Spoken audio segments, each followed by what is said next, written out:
الصلاۃ مأدبۃ وغیث. الصلاۃ نماز، مأدبۃ ایک دسترخوان ہے، یعنی جیسے کھانے کا ٹیبل ہوتا ہے اور اس پر طرح طرح کے کھانے رکھے ہوئے ہوتے ہیں، تو یہ ایک روحانی دسترخوان ہے. وغیث اور بارش ہے، یعنی رحمت کی بارش. وَلَمَّا امْتَحَنَ اللَّهُ تَعَالَى عَبْدَهُ بِالشَّهَوَاتِ وَأَسْبَابِهَا مِنْ دَاخِلٍ فِيهِ وَخَارِجٍ عَنْهُ. وَلَمَّا اور چونکہ یا جب، امتحن اللہ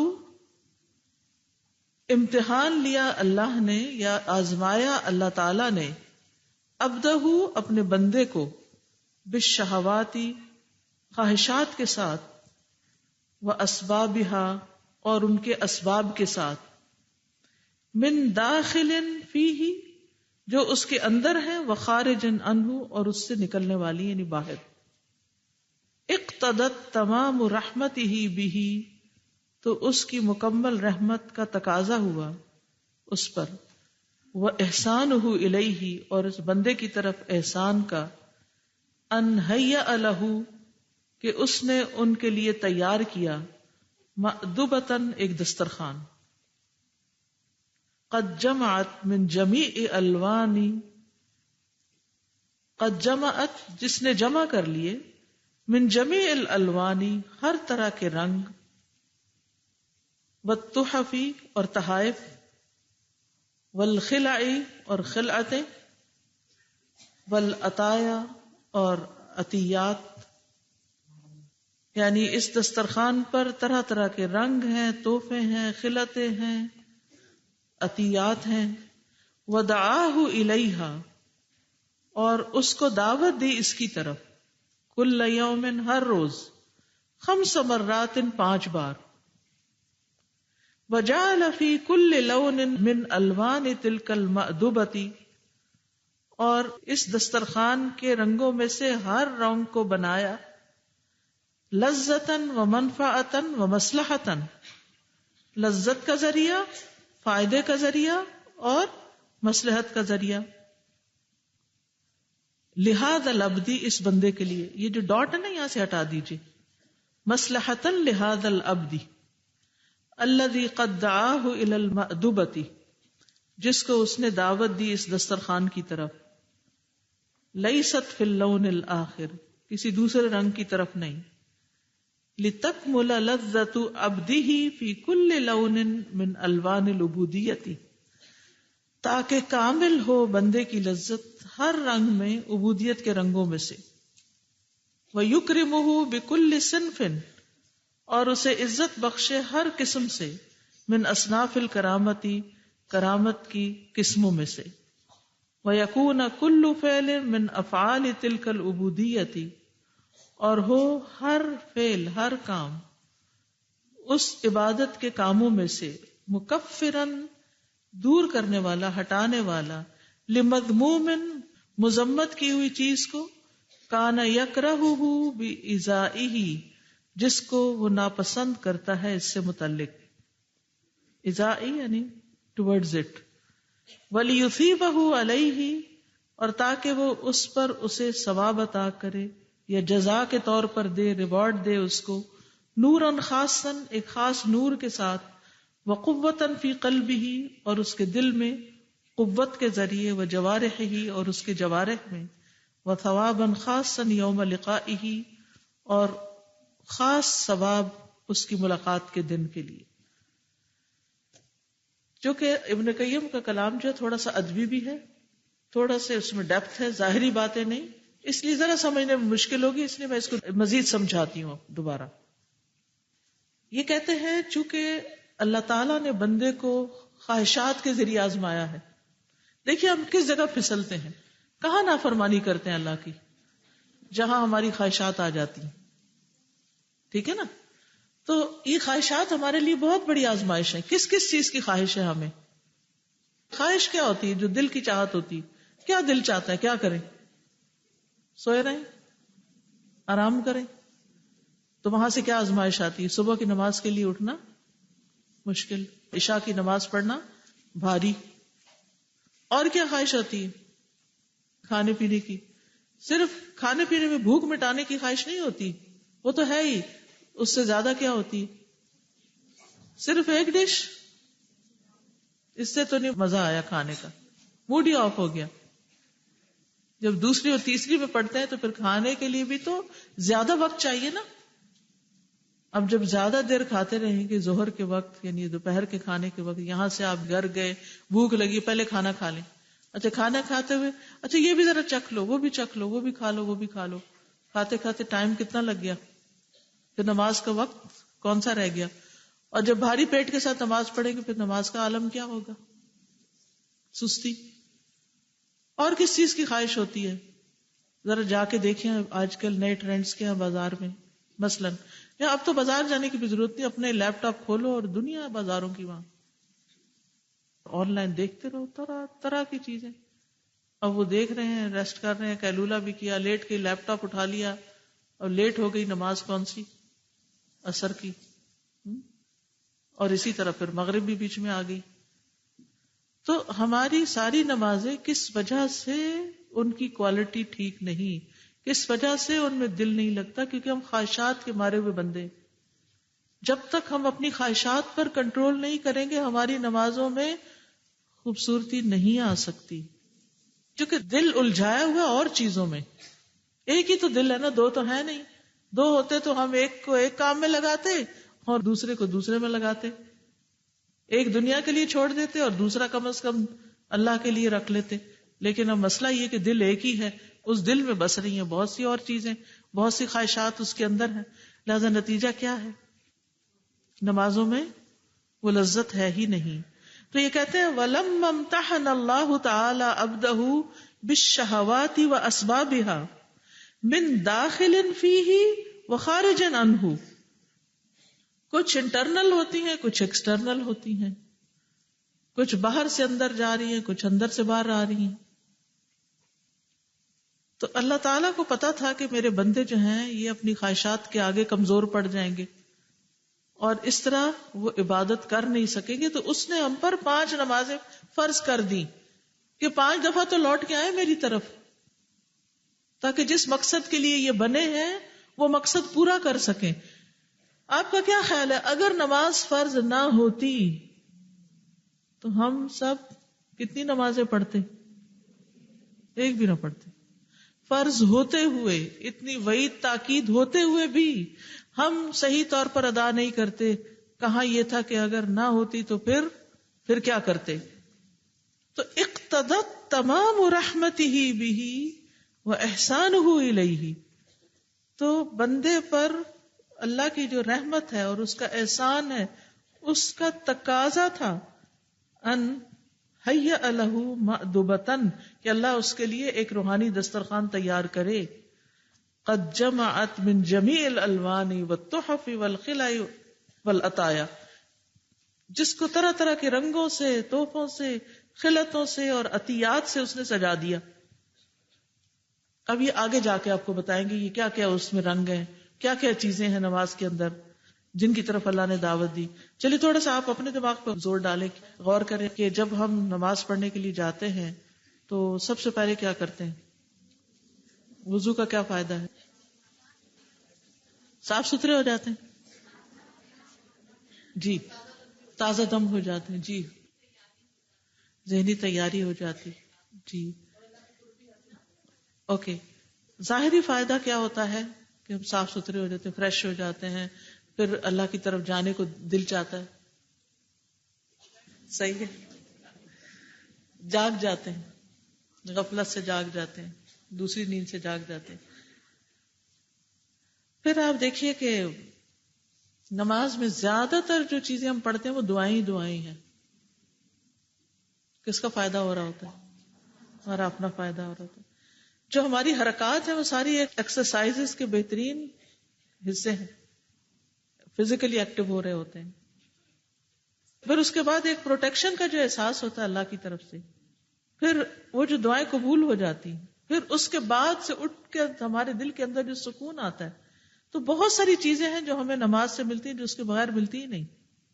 تو کتنی زیادہ ہمارے اندر ایک ریگولیرٹی آ جاتی ہے، ہمارا ڈسپلن آ جاتا ہے، ایک دن بھر کا ٹائم ٹیبل بن جاتا ہے، اور ہماری زندگی پروڈکٹیو زندگی بن جاتی ہے. خلت کیا ہوتا ہے؟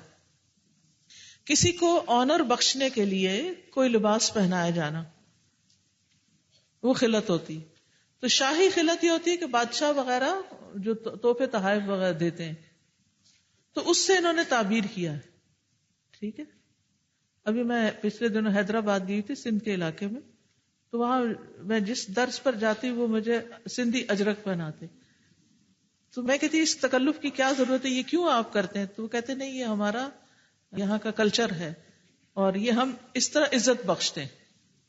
تو اس سے مجھے خلت کا لفظ بڑی اچھی طرح سمجھ آ گیا کہ یہ جو ہمیں نماز میں پورا باپردہ ڈریس پہنایا جاتا ہے، یعنی ہم عام آرڈنری لباس میں تو نہیں نماز پڑھتے ہوتے، ایک اہتمام کے ساتھ نماز پڑھتے ہیں، تو ایک شاہی خلت پہنتے ہیں، اللہ کے حضور دربار میں حاضر ہو رہے ہیں ایک خاص انداز میں، صاف ستھرے لباس میں. یعنی معمولی سے معمولی کام کرنے والا مزدور سے مزدور شخص بھی. اب دیکھیں کبھی میں جیسے جاری ہوتی ہوں سڑک پر تو میں دیکھتی ہوں لوگوں کا حال خراب ہے، مٹی سے بال اٹے ہوئے، چہرہ، ہاتھ، کوئی ویلڈنگ کر رہا ہے، کوئی کچھ کر رہا ہے، کوئی کچھ کر رہا ہے. تو میں سوچتی ہوں اگر یہ نماز پڑھتے تو ان کا یہ حال نہ ہوتا، یہ دن میں 5 دفعہ صاف ہوتے تو یہ اس حال میں نہ ہوتے.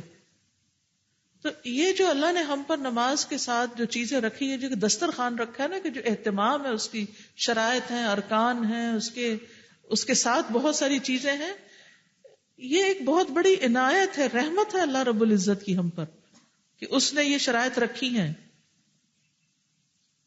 وَدَعَاهُ إِلَيْهَا كُلَّ يَوْمٍ 5 مرات، 5 بار ان تحفوں، خلعتوں، عطایا اور الوان کی طرف بلایا. وَجَعَلَ فِي كُلِّ لَوْنٍ مِّنْ أَلْوَانِ تِلْكَ الْمَأْدُبَةِ لَذَّةً وَمَنْفَعَةً وَمَصْلَحَةً، اور ہر سٹیپ جو ہے نماز کا، جس کو رنگ کا نام انہوں نے دیا ہے، اس کے اندر لذت بھی ہے، فائدہ بھی ہے، کئی مصلحتیں اور حکمتیں بھی ہیں. لِهَذَا الْعَبْدِ الَّذِي قَدْ دَعَاهُ إِلَى الْمَأْدُبَةِ، اس بندے کے لیے جس کو رب نے اس مأدبہ کی طرف بلایا. لَيْسَتْ فِي اللَّوْنِ الْآخَرِ، نہیں ہے کسی دوسرے رنگ میں، یعنی اللہ کے رنگ میں رنگنا، یعنی عبادت کے وقت جو کچھ ملتا ہے وہ کسی اور چیز میں نہیں ہے. کیوں یہ رکھی سب چیزیں؟ لِتَكْمُلَ لَذَّةُ عَبْدِهِ فِي كُلِّ لَوْنٍ مِّنْ أَلْوَانِ الْعُبُودِيَّةِ، کہ عبادت کے جو مختلف رنگ یا طریقے یا سٹیپس ہیں، ان کے ذریعے عبادت کی لذت تکمیل تک پہنچ جائے. اور پھر اللہ تعالیٰ وَيُكْرِمُهُ بِكُلِّ صِنْفٍ مِّنْ أَصْنَافِ الْكَرَامَةِ، کہ بندے کو عزت بخشتا ہے. یعنی بندہ بظاہر سب سے نیچے سجدے میں سر رکھ دیتا ہے، لیکن اللہ کے نزدیک سب سے زیادہ قریب ہو جاتا ہے. یہ کتنا بڑا آنر ہے جو قرب کا آنر بخشتا ہے اللہ تعالیٰ ہمیں.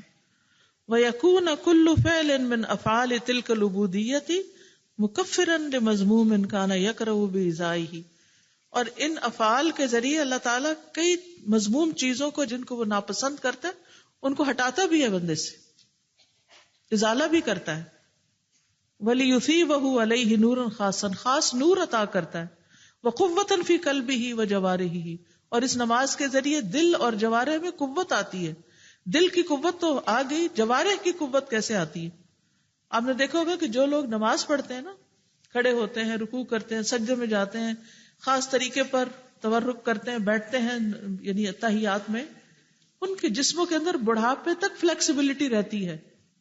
بہت سال پہلے جب میں پڑھنے کے لیے باہر گئی تو میں نے دیکھا کہ ان کی بوڑھی بوڑھی عورتیں جو ہے نا، وہ نہ جھک سکتی ہیں، نہ نیچے سے کوئی چیز اٹھا سکتی. تو انہوں نے خاص قسم کی سٹکس بنائی ہوئی تھی جن کے ذریعے اکیلے تو بیچارے رہتے ہیں، تو زمین پہ کوئی چیز گر جائے تو اس کے ذریعے نیچے سے پکڑیں یا اٹھائیں یا اس کو آگے کریں. تو میں نے کہا کہ یہ کیوں؟ تو پھر مجھے سمجھ میں آئی کہ چونکہ نماز نہیں پڑھتے. میں نے تو اپنے پاکستان کے بزرگوں کو دیکھا ہوا تھا، بڑی بڑی عمر میں وہ نیچے جا رہے ہیں، بیٹھے ہیں، زمین پہ بیٹھے ہیں، نیچے والا ٹوائلٹ یوز کر رہے ہیں، زمین پہ بیٹھ کے وضو کر رہے ہیں، کھانے پکا رہے ہیں، سب کچھ کر رہے ہیں. ایک تو نیچے بیٹھنے کی وجہ سے ہمارے ہاں اب تو خیر کرسی کلچر ہو گیا، لیکن یہ کہ نیچے بیٹھنے کے کافی فائدے، اور خاص طور پر نماز میں کھڑے بھی ہوتے ہیں، رکوع بھی کرتے ہیں، سجدہ بھی کرتے ہیں، تو اس سے جوڑوں کے امراض اور باقی جو جسم کی فلیکسیبلٹی ہے وہ بڑی دیر تک انسان کے باقی رہتی اگر صحیح طریقے پر نماز ادا کرے. یہ تو ہم اپنی منمانی بھی کرتے ہیں نا، اپنی مرضی سے جہاں دل چاہ ہاتھ باندھ لیے، جیسے دل چاہ سر رکھ لیا، سیدھا رکھا، ٹیڑھا رکھا، دل چاہ اوپر دیکھا، دل چاہ نیچے دیکھا، دل چاہ ادھر ادھر بھی دیکھ لیا. ہماری نمازیں تو ایسی ہیں نا، پھر وہ مکمل فائدے حاصل نہیں ہوتے. تو اس لیے صحیح طور پر نماز پڑھنا جو ہے وہ ان سارے فائدوں کو لے کر آتا ہے. تو قلب میں بھی قوت آتی ہے نماز سے اور جوارح میں بھی. وَثَوَابًا خَاصًا يَوْمَ لِقَائِهِ، اور اللہ کی ملاقات کے دن نمازیوں کے لیے خاص ثواب ہے. تو یہاں پر بیسیکلی نماز سے ملنے والے فائدے بتائے گئے ہیں. کیا مقصد ہے اس پیراگراف کا؟ کہ نماز سے ملنے والے فائدے کیا ہیں. قرآن مجید سے بھی ہمیں پتہ چلتا ہے نماز پڑھنے کا فائدہ کیا ہے. سورۃ المؤمنون کے شروع میں کیا آتا ہے؟ قد افلح المؤمنون الذین هم فی صلاتهم خاشعون، یقیناً کامیاب ہو گئے وہ مومن جو اپنی نمازوں میں خشوع کرنے والے ہیں. پھر رحمت کا ملنا، وَأَقِيمُوا الصَّلَاةَ وَآتُوا الزَّكَاةَ وَأَطِيعُوا الرَّسُولَ لَعَلَّكُمْ تُرْحَمُونَ سورۃ النور 56. اور نماز قائم کرو اور زکوٰۃ ادا کرو اور رسول کا حکم مانو تاکہ تم رحم کیے جاؤ. نبی صلی اللہ علیہ وسلم نے فرمایا جب تم میں سے کوئی آدمی نماز کے لیے کھڑا ہوتا ہے تو بے شک رحمت الہی اس کی طرف متوجہ ہو جاتی ہے. کبھی یاد آیا ہمیں؟ اصل میں نا ہم نماز پڑھتے ہیں بس فرض چکانے کے لیے، ہمیں یہ نہیں ہوتا کہ یہ سب سے افضل عمل کر رہے ہیں، ہم سب سے بہترین اسپینڈنگ آف ٹائم ہے اس وقت، اور اللہ کی رحمت ہمارے سامنے، اللہ کا چہرہ ہمارے سامنے ہے، اللہ کا قرب ہمیں نصیب ہو رہا ہے. یہ باتیں ہمیں کہاں یاد ہوتی ہیں؟ کبھی ہوئی نماز میں؟ ہم تو بس مارے بندے اٹھ کے جا کے کھڑے ہو جاتے ہیں، بس پڑھ لیں تاکہ جلدی سے. اور اکثر یہ جملہ بھی بولتے رہتے ہیں نا، تم بیٹھو میں جلدی سے نماز پڑھ کر آئی، تم جلدی سے. تو یہ احساس اور شعور ہی نہیں ہوتا نا کہ اس سے اللہ کی رحمت آئے گی. اسی طرح خوف اور غم سے نجات کا ذریعہ ہے نماز، ڈپریشن کا علاج ہے. سورۃ البقرہ 277 میں آتا ہے ان الذین آمنوا وعملوا الصالحات واقاموا الصلاة وآتوا الزکاة لهم اجرهم عند ربهم ولا خوف علیہم ولا هم يحزنون. بے شک جو لوگ ایمان لائے اور انہوں نے نیک اعمال کیے اور نماز قائم کی اور زکوٰۃ ادا کی، ان کے لیے ان کا اجر ان کے رب کے پاس ہے، ان پر نہ کوئی خوف ہے اور نہ وہ غمگین ہوں گے. نہ خوف ہے نہ غمگین ہوں گے. پھر اسی طرح اللہ کی حفاظت ملتی ہے. رسول اللہ صلی اللہ علیہ وسلم نے فرمایا جس نے صبح کی نماز پڑھی وہ شام تک اللہ کے ذمے میں ہے. صحیح مسلم کی روایت ہے، رسول اللہ صلی اللہ علیہ وسلم نے فرمایا جس نے صبح کی نماز پڑھی وہ اللہ کے ذمے میں ہے، بس اللہ تم سے اپنی حفاظت اور ذمے کے بارے میں کسی چیز کا مطالبہ نہ کرے، جس سے وہ یہ کرے گا اسے اپنی گرفت میں لے لے گا، پھر اس کو جہنم میں منہ کے بل پھینک دے گا. نماز سے انسان کو خوش مزاجی حاصل ہوتی ہے، انسان حشاش بشاش ہوتا ہے. نبی صلی اللہ علیہ وسلم نے فرمایا شیطان تم میں سے ہر آدمی کی گردن پر جب وہ سو جاتا ہے 3 گرہیں لگاتا ہے اور ہر گرہ پر پھونک مارتا ہے کہ ابھی رات بڑی لمبی ہے. جب کوئی بیدار ہوتا ہے اور اللہ کا ذکر کرتا ہے تو ایک گرہ کھل جاتی ہے، جب وضو کرتا ہے تو دوسری گرہ کھل جاتی ہے، جب وہ نماز پڑھ لیتا ہے تو ساری گرہیں کھل جاتی ہیں. پھر صبح کو وہ حشاش بشاش خوش مزاج اٹھتا ہے، ورنہ اس کی صبح نفس کی خباثت اور سستی کے ساتھ ہوتی ہے.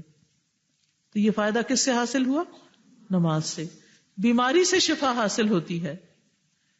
ابن القیم کہتے ہیں اللہ کا ذکر کرنا، اس کی طرف متوجہ ہونا، اس کی طرف رجوع کرنا اور مدد کے لیے نماز کی طرف لپکنا، بس ایسا کرنے سے کتنے ہی ایسے علیل ہیں، بیمار ہیں جنہیں شفا دے دی گئی، اور کتنے ہی ایسے بیمار ہیں جنہیں عافیت دے دی گئی نمازوں کی وجہ سے.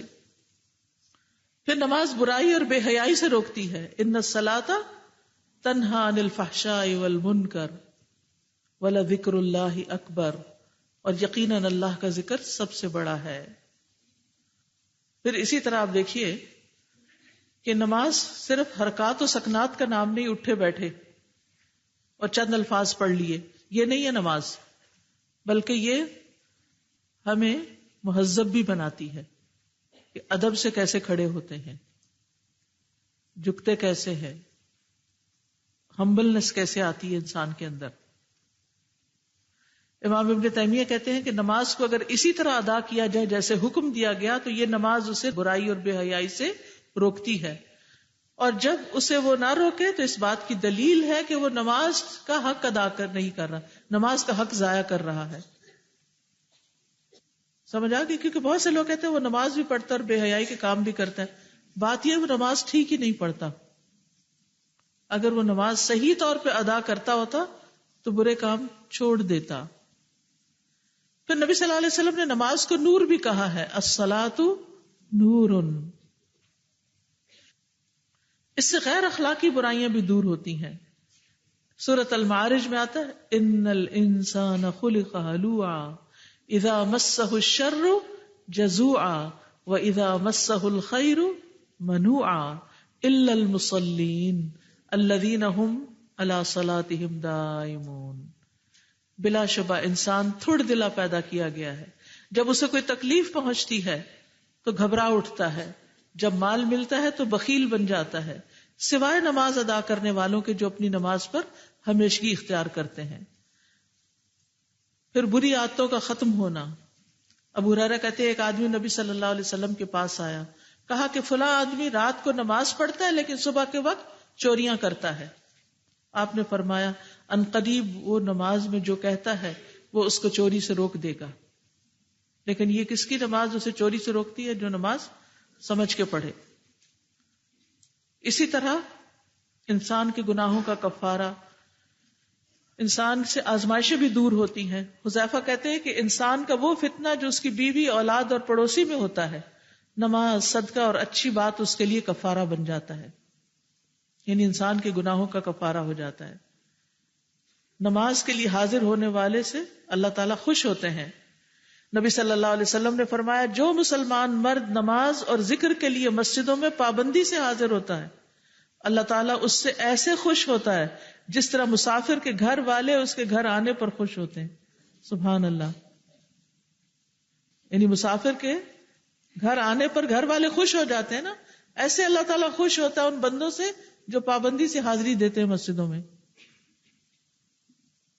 نماز کی طرف آنے والے ہر قدم پر اجر ہے جب تک وہ نماز کے لیے چل کے جاتا ہے، اور جب وہ نماز کے لیے بیٹھ کے انتظار کرتا ہے تو وہ نماز پڑھنے والے کی طرح سارا اجر اس کے لیے لکھا جاتا ہے. قدم قدم پہ گناہ مٹتے ہیں اور درجات بلند ہوتے ہیں. ان قدموں کے آثار پر ثواب کی امید رکھنی چاہیے. گناہ جھڑتے ہیں، پچھلے گناہوں کا کفارہ ہوتا ہے. پھر اسی طرح نماز کے لیے حاضر ہونے والے کے لیے جنت میں مہمانی ہے. نبی صلی اللہ علیہ وسلم نے فرمایا جو شخص مسجد کی طرف صبح و شام بار بار آتا جاتا ہے اللہ جنت میں اس کی مہمانی کرتا ہے جب بھی وہ صبح اور شام اس میں آتا اور جاتا ہے. یعنی جب جنت میں انسان جائے گا اس کے ساتھ ایسا ہی سلوک کیا جائے گا جیسے مہمان کے ساتھ کیا جاتا ہے. تو یہ بیسیکلی نماز کے فائدوں کی بات تھی. انسان جو ہے اس کو فائدے اپنی طرف بہت موٹیویٹ کرتے ہیں کہ مجھے کیا ملے گا، میں یہ کام کروں گا مجھے کیا ملے گا. ہم نماز پڑھتے ہیں لیکن ہمیں فائدے نہ یاد ہے، نہ پتہ ہے، نہ جانے نہ بوجھے، تو پھر ہماری موٹیویشن بھی کم ہو جاتی. کچھ فائدے دنیا کے ہیں اور کچھ فائدے آخرت کے ہیں. تو ٹائٹل کیا ہے؟ الصلاۃ. پڑھیے.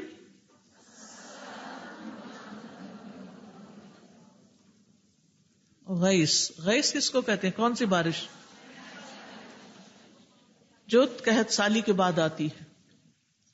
الصدور من المأدبتی.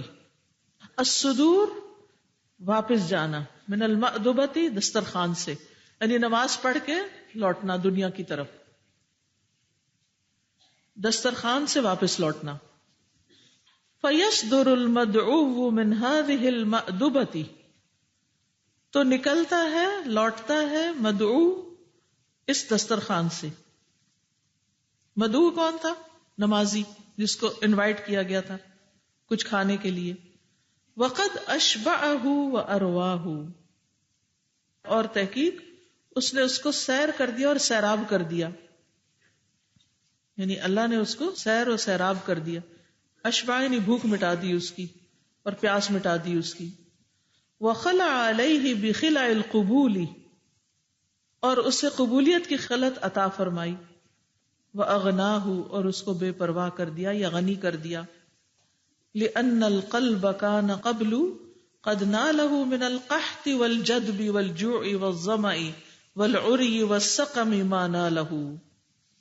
لأن القلب، کیونکہ دل، کانا تھا، قبل اس سے پہلے، قد نالہ تحقیق پہنچا اس کو، من القحط قحط میں سے، والجدب اور بنجر پن میں سے، والجوع اور بھوک، والظمأ اور پیاس، والعری اور بے لباس ہونا، والسقم اور بیماری، ما نالہ جو اس کو پہنچا.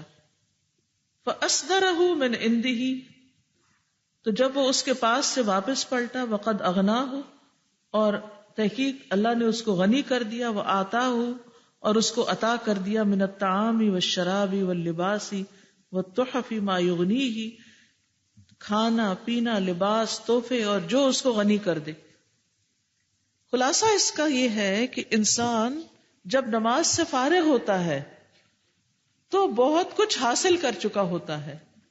وہ گویا کھا بھی چکا ہوتا ہے اور پی بھی چکا ہوتا ہے، اور اس کو لباس بھی مل چکا ہوتا ہے، اور اس کو بہت سے انعامات بھی، اجر و ثواب بھی، یعنی بھرپور خزانے لے کر وہ نماز سے اٹھتا ہے. جائے نماز سے کیسے اٹھتا ہے؟ بہت کچھ لے کر. کبھی اس طرح سوچا آپ نے کہ مشکل باتیں نہیں سمجھ آ رہی؟ اصل میں نہ ہماری کبھی یہ کیفیت ہوئی، نہ ہم نے اس کو ایکسپیرینس کیا، تو نتیجہ کیا ہے؟ وہ حیران ہے، پریشان ہے کہ یہ کیا باتیں ہیں کہ دسترخوان ہے. ایک جسم ہے نا ہمارا، اس کو بھی بھوک لگتی ہے. اس کے لیے ہم دن میں کتنی دفعہ دسترخوان لگاتے ہیں؟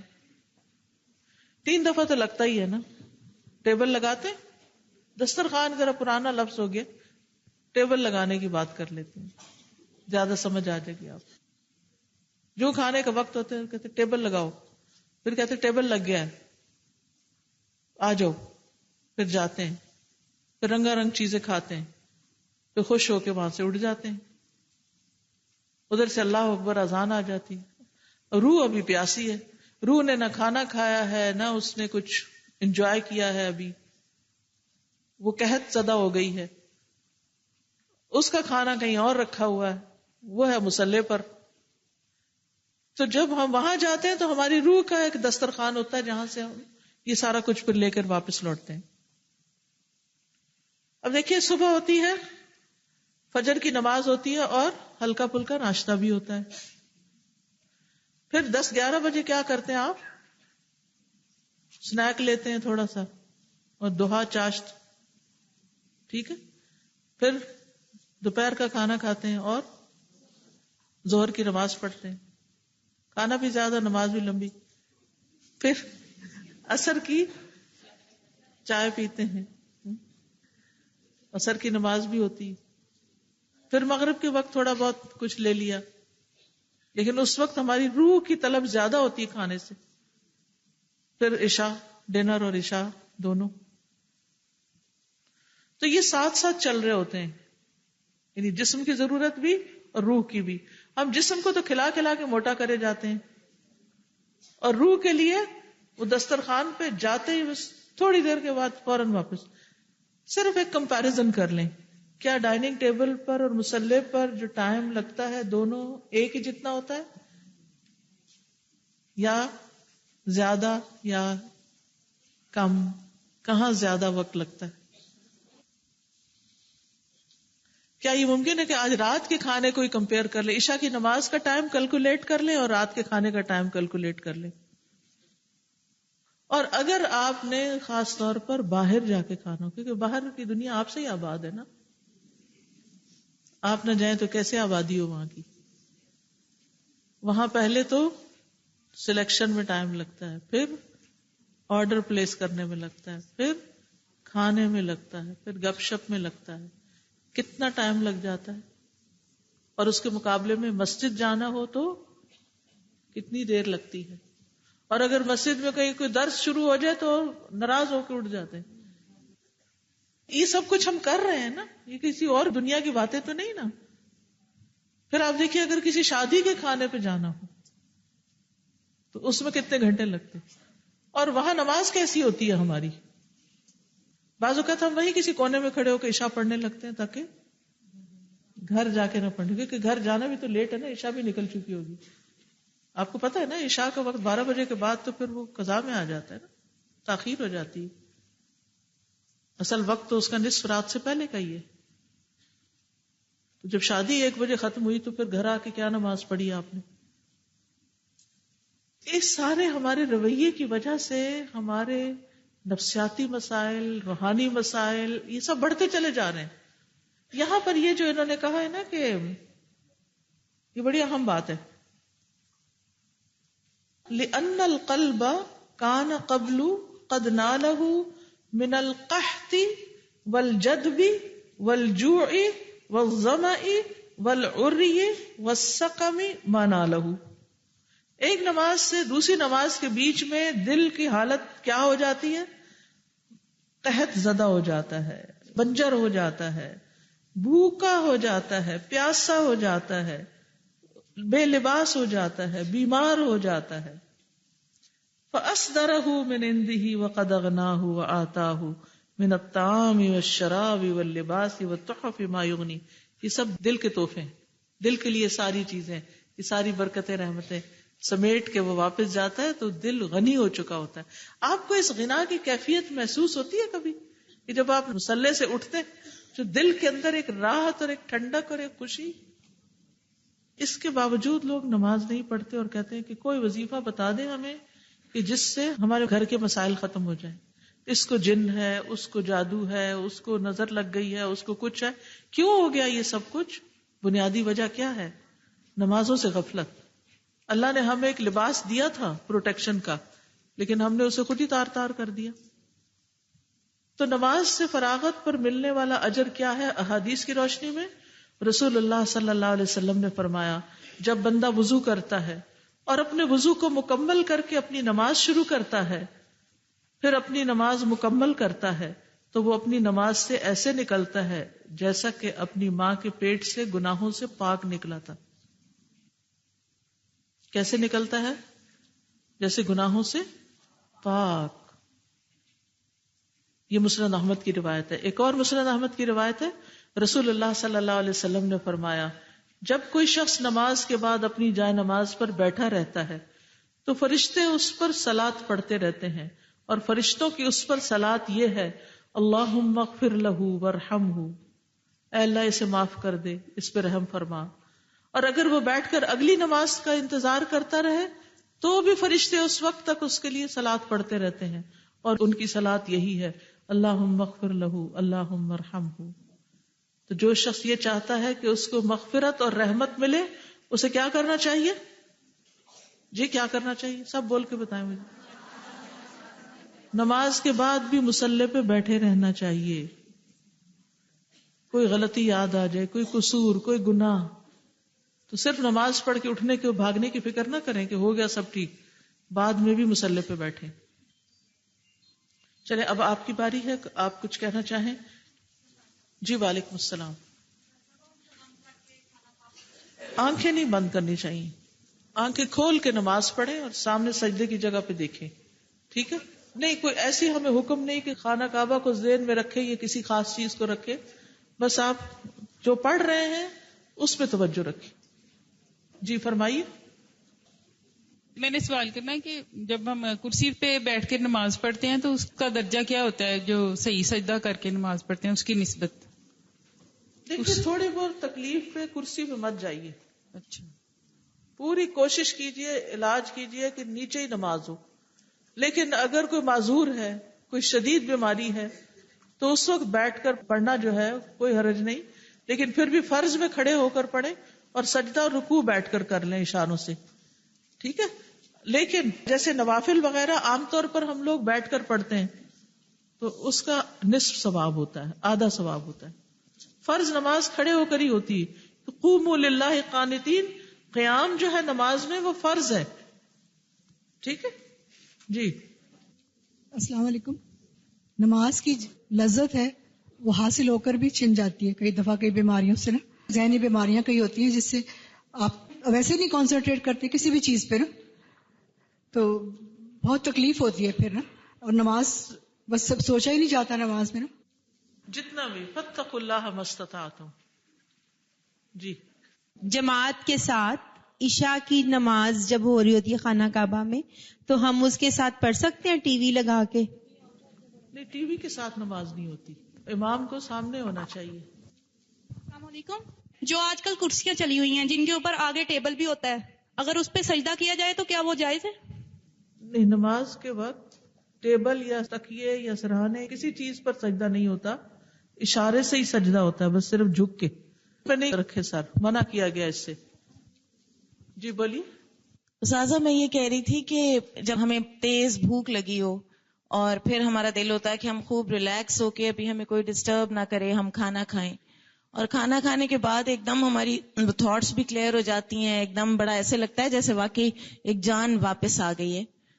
تو میں کسی کو جانتی ہوں، ینگ سی لڑکی ہے اور وہ اینگزائٹی کی پیشنٹ ہے، اور اتنی زیادہ کہ اس کو کئی دفعہ شارٹنیس آف بریتھ ہو جاتی تھی اور ہاسپٹل اینڈ اپ کرتی تھی، اور پھر وہ ڈاکٹرز پھر ECG اور یہ سارا. ایک دن مجھے بتا رہی تھی کہ مجھے رات کو ہوا اینگزائٹی اٹیک، تو میں نے اٹھ کے 2 نفل پڑھے بڑے اطمینان سے، اور کہتی ہے میری پوری باڈی کی فزیولوجی چینج ہو گئی، میرا دماغ جو ہے میری تھاٹس کلیئر ہو گئیں، ٹھکانے پہ آ گئیں، میری پیلپیٹیشن رک گئی بالکل. اور اب جب اس کو کوئی اس طرح ہوتا ہے تو میں اس کو دیکھ چکی ہوں بعض دفعہ کہ وہ جائے نماز پہ کھڑی ہو جاتی ہے، اور باقاعدہ اس نے خود اپنی یہ ٹریٹمنٹ کی کہ جب اس کو اینگزائٹی اٹیک ہوتا ہے تو وہ نماز پڑھ لیتی ہے اور وہ بہتر ہو جاتی ہے، وہ ٹھیک ہو جاتی ہے. جب ہم کہتے ہیں کہ میں جلدی جلدی نماز پڑھاؤں تو ہم نے کبھی یہ نہیں کہا کہ میں جلدی جلدی کھانا کھاؤں، مطلب ہمیں یہ ہوتا ہے کہ ہمیں خوب ٹھیک ٹائم ملے ہمیں کہ ہم اپنا کھانا مکمل کریں، اور تبھی پھر ہمیں لگتا بھی ہے کہ ہم نے ایک ہولسم میل کھایا ہے. بالکل جی. جلدی جلدی میں لگتا ہے کھایا ہی نہیں ہے. جی صحیح. سازا میں سوچ رہی تھی ابن قیم نے کتنی خوبصورت کمپیریزن کی ہے دسترخوان سے. ابھی آپ ذکر کر رہی تھی شادیوں کی، تو میں سوچ رہی تھی کہ جب کوئی شادی پہ کھانا ڈال رہا ہوتا ہے تو وہ بڑی دیر لگاتا ہے، پیچھے کیوں لگی ہوتی ہے، بوٹیاں ڈھونڈ رہا ہوتا ہے بیسٹ والی. لیکن جب ہم نماز میں کھڑے ہوتے ہیں تب ہم نے کبھی نہیں سوچا کہ ہم کوئی وہ والی سورت پڑھتے ہیں، وہ بڑی دیر ہوگی پڑھے ہوئے، یا وہ سورت بڑی لمبی ہے وہ پڑھتے ہیں. اس وقت ہماری سلیکشن اس طرح نہیں ہوتی جیسے ہم وہاں پر کھانے ڈالتے ہوئے ہو رہی ہوتی. السلام علیکم ڈاکٹر صاحبہ. جی میں یہ بات کرنا چاہیے تھی اسی موضوع کے حوالے سے جو آیا ہے بیچ میں، کہ بنجر زمین کو کتنی پیاس ہوتی ہے پانی کی جب اس پہ بارش ٹپکتا ہے اور وہ چاہتا ہے کہ اور پانی ڈلے. تو اس طرح ہمیں بھی چاہیے کہ نماز کے اندر ہم اور خشوع اور خضوع لانے کی کوشش کریں. بالکل. سبحانک اللہم و بحمدک اشہد ان لا الہ الا انت استغفرک و اتوب الیک. السلام علیکم و رحمۃ اللہ وبرکاتہ.